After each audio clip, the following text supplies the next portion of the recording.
we have a new problem in hydraulics.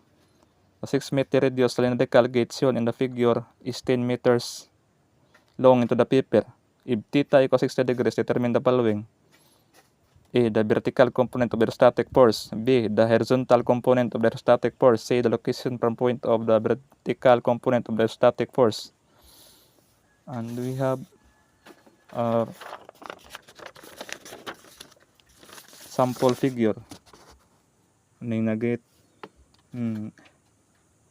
Na atong kuhaon ang area ani ABC. Ang atong tapos sa volume. Tag to under triangle BDO. Sin 60 equals BD over R equals 5.196. BC, ang BC mo ni dire. Piton po nato. BC equals R minus R cos theta, where BC equals 3 meters. Matag influence ay ang reflection line na rin. Step 0 to A. B tapod to A. Na magama ta dire rectangle ACEO.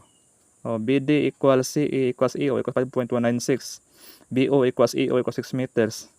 Area sa EBC equals area sa rectangle nga ACEO minus sa area sa triangle nga BEO minusan pa jud sa area sa sector nga ABO.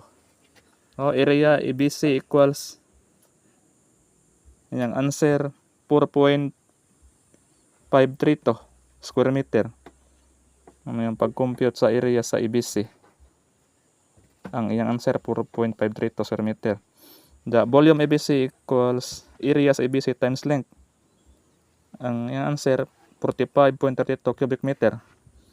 Pag-compute sa vertical force equals unit weight water times volume ABC equals 9.81 times 45.32 cubic meter equals 444.589 kilonewton.